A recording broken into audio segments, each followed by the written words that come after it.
Rutter.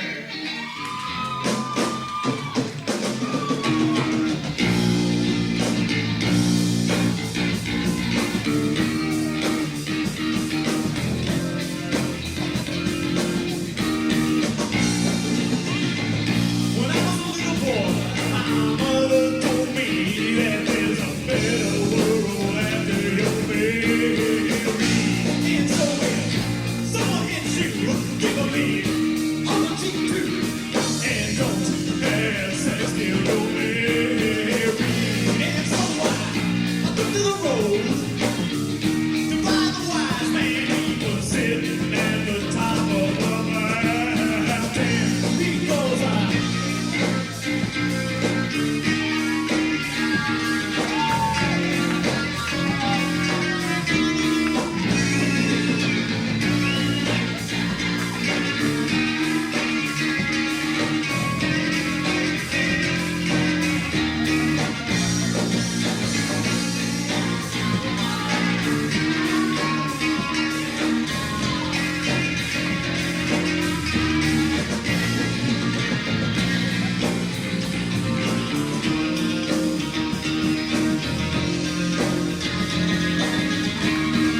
There's some people I haven't seen in 30 years. It's just really fucking beautiful to have you all here, and I thank you from the bottom of my heart. I don't know if I've felt this loved before in my life, and it's a really, really powerful thing. And it's, you know, I don't even know whether, you know, sometimes I feel like I don't deserve it, and I'm just overwhelmed by all the people who've reached out to me and told me how I've affected their lives, and just, I don't know where I'm going with this, but I just want to thank you guys from the bottom of my heart for being here today. It means everything to me. It is everything. Right, we love you so much. We love you. Okay, so now we're going to roast Dave. We'll each take a turn and come up here, but first, I got him something, but it's going to cost a lot to ship. So since he's here, I'm just going to give it to you. Now, I have a couple things for you, too. Is it inflatable? No, if that's going to fit in. Negative. No, it's one of the greatest photos, paintings you'll ever see in your life. What? Yes. Oh, wow. Yes. How do you like that, Karen? That is not coming out. I don't see a problem with that. Can you think of a space in the house for that, sweetheart? No. In the bathroom.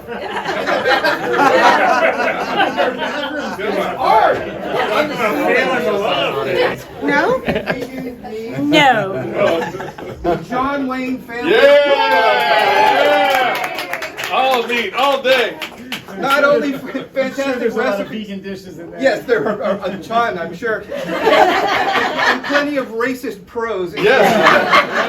There you go, my That's what I've friend. always wanted. And then your last gift, I have this little sheriff badge here. This is Pie Judge.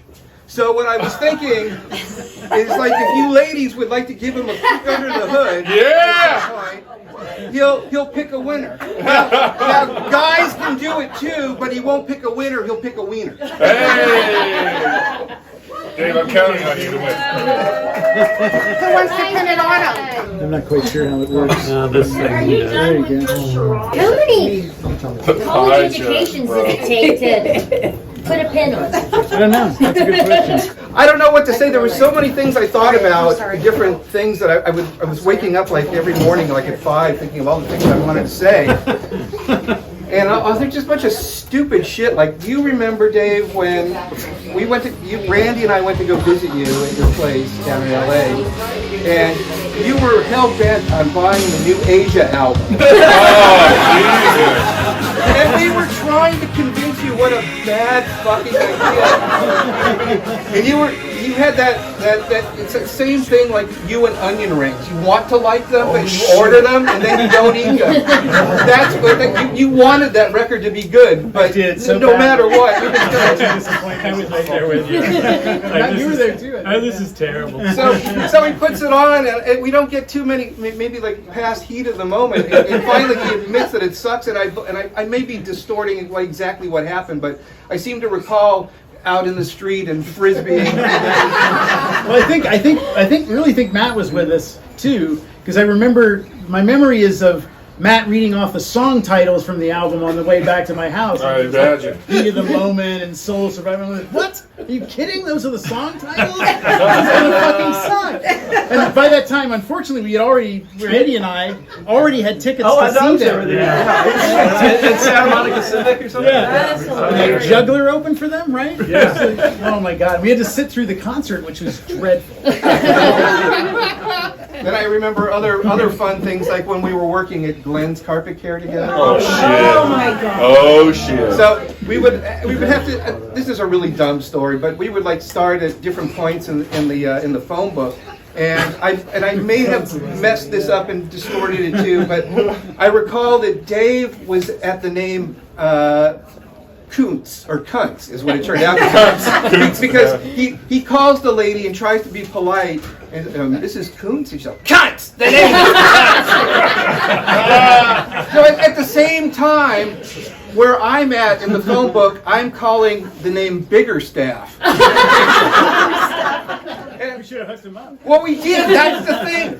That was what I remember, is that we decided, because Biggerstaff didn't answer the phone, Kuntz did. So we called Biggerstaff back saying it was Kuntz and left Kuntz's number. So I wonder to this day, are there a bunch of little cunts and Biggerstaff? Oh my God. Wow. Time will tell on that one. Oh, fuck. Now I can't remember what it was. But the title he came up with was Pissing to be Pretty. Pissing to be Clever. It was a takeoff of Culture Club's Pissing to be Clever. And so Pissing to be Pretty was his new song, which never came to anything. And you did Tortilla Chip Dime Bag. That disappeared too. Anyway, I'm going to let somebody else go. If I think of any other terrible shit to say, I'll be out. Awesome, I can hardly wait. These guys are all the ones that made me the bad person that I am. Although I did used to steal John Fragoli's car, that was always fun. My favorite thing for Dave, and it's not really a roast, but it is a roast, because Dave really can't sing. Dave was the greatest front man. Dave was the greatest front man in the world. But Dave, you couldn't sing, and I love that. And it was so great because it really didn't matter for us, right? We were Magic Blood Bag, and it did not matter. And for anybody who was there at Madame Wong's West when the paint was put out front and you got to paint Dave, I don't know how many people did that, but I had the glorious line of saying, whoever gets number one is really lucky. Now, Dave told me about a person that is here today that was at that particular area of his body putting an extra amount of paint. Oh. And he was struggling to not... and I'll go up to that person later and remind him. Oh, we're not going to get to know that person? I got some graphic evidence right There here. That is it. That is the one. Show Karen. Other than that, Dave was the only other guy I've ever met in my life where I was an underage guy and I could go up and go, hey Dave, want to take some drugs? And we would take drugs. Me too. This is the greatest front man.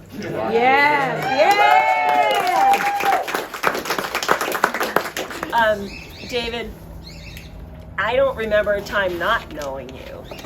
I mean, we've known each other since, was it before junior high? No, I think junior high. And Dave and I were in acting together in 7th and 8th grade at Kalina Junior High, which all of us probably would agree junior high really fucking sucks. Hated junior high.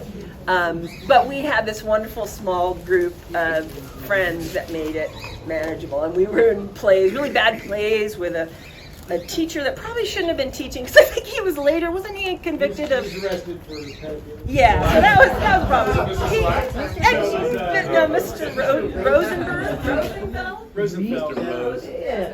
I spent a lot of time in his house by myself. This is turn taking over. Your notes. Your notes. Maybe switch to the second page. David, I got He's like, oh, let's stop at the pizza. Look at the paper with the words on them. I've stray. All right, okay. David, from the very first play we were in 7th grade, which I'm sure was absolutely horrible. I think most of the play, it was a theater in the round, and it was in the dark the entire time, except like the end of the play where they turned the lights on, and we just like stumbled around on the stage and said things. It was just so bad. Anyway, let me go back. You're doing great. I'm a little high. You're doing great. Okay. You're doing great. David, I've always been your biggest fan. From the first time we got to know each other as friends to doing these ridiculous plays and continuing on through high school doing more ridiculous plays and having to kiss you on the cheek because I played his wife at least 2 times. And I'm very nervous, you know. And but I remember I didn't have to kiss him on the cheek, and that was like 10th grade or something like that. But we've hung out, we've laughed, we've listened to a lot of music, we've heard a lot of horrible and wonderful things. We've seen a lot of Casey in a sock around his But the pizzas were. And then you went off stray for a bit, and in a horrible way, and at your lowest, when Randy and I visited you in rehab, and you were literally a shell of your former self, there was still such beauty and depth there. And I remember seeing you there with tracks up and down your fucking arms and teeth and everything, and just hugging you then and feeling just a deep connection. And as time went on and you healed, thank God, from that blip, you did a one-man play about your time in what is it called again? Home Sweet Hell. Home Sweet Hell. And some of you here may have seen it. Matt, I was, yeah, you guys saw it, yes. About the time you were feeling that time in your life that you literally went through hell. And at the end of that, I was in serious tears because you shared your heart and you shared your soul and your hell. And you came out the other side. Over time, David and I would hang out. We spent some time down in LA together, just being really good friends. We've just been always great friends. And then you met the love of your life, Tira. Where the hell is she? Right there. You and Tira together, it was so magical that happened for both of you. And the impact that you've made around the world, with the world energy, with the animals, with the people, with the kids, touched so many people, and that legacy just will live on and on. And the way the two of you inspire one another and are each other's muses in art and photography and poetry and everything. You guys are a shining light in this world, and that legacy is not going anywhere, ever. And that's all that is important. And believe it or not, that was in my notes. Your love and support and joy for one another are infectious. And I just want to tell you that we're all here because we all love you and so blessed to have you in our lives. And I'm not kidding when I posted that and said, you know, he's one of the best. You are one of the best. And we're here for you guys. And we love you guys. And I know. We love you so much.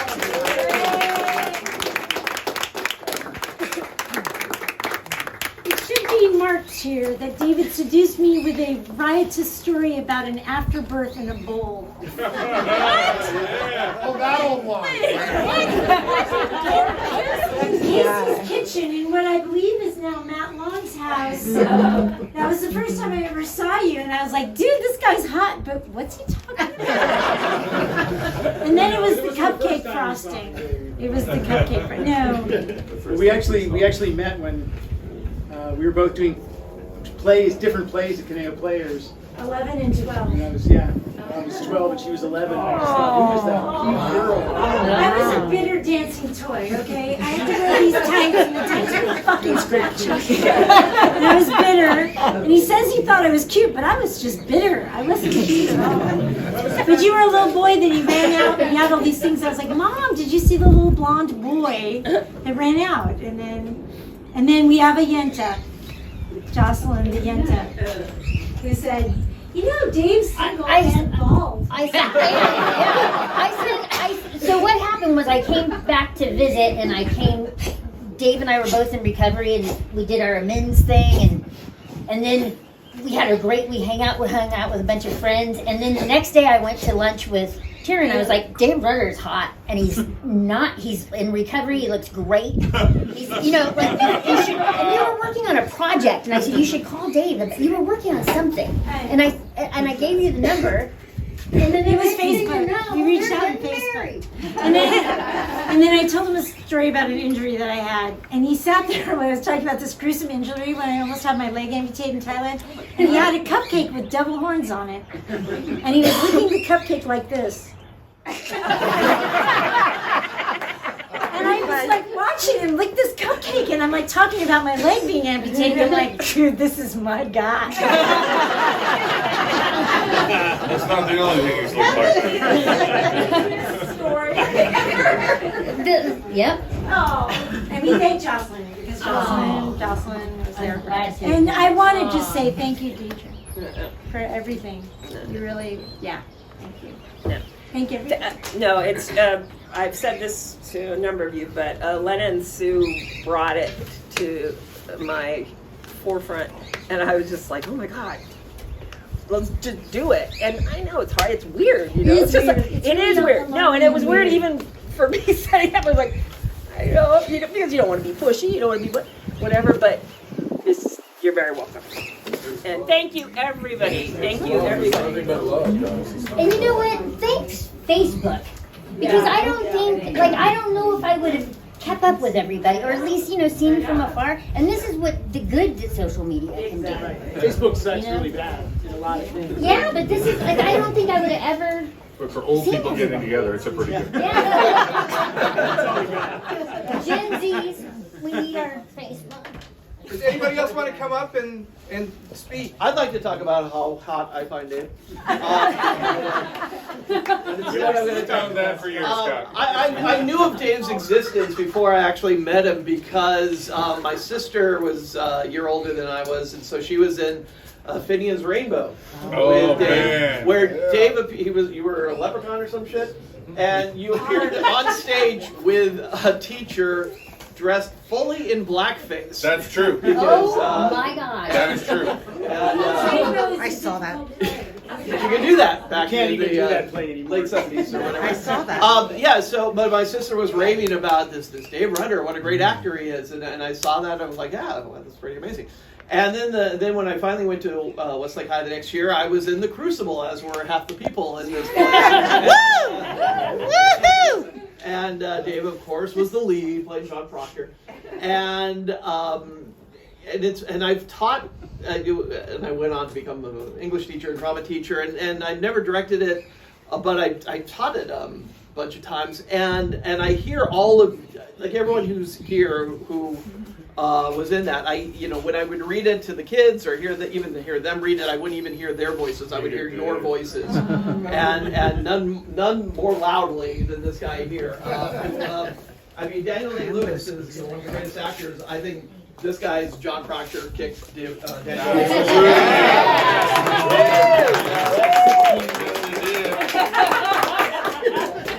And that really set me. Just doing that play with those of you who are here, and some people left. I think my wife, Shelley Smock. I was Francis Nurse. I was 14-year-old gray. I had to spray gray in my hair. Shelley was your wife? I think That's she was right. Rebecca Nurse. That's right. And is John? That was a fun movie. That was a fun little play. Oh, That was yeah, fun. really? Anyway, but that play was unbelievably important in my life because I went on to become a drama teacher, and I don't know if any of that would have happened, were I not in that play with so many of you, and the reason, I mean, one of the main reasons I have such good strong memories of that was because of this guy. Didn't you guys share the stage for Grease? Yes. Oh, Well, I was off the side playing piano, but yes. Somebody else was out there with you too, right? And was it Eric Levy? And, Yes, it was Eric. It was and Eric. John Fergoli. And elaborate for those who don't know what happened.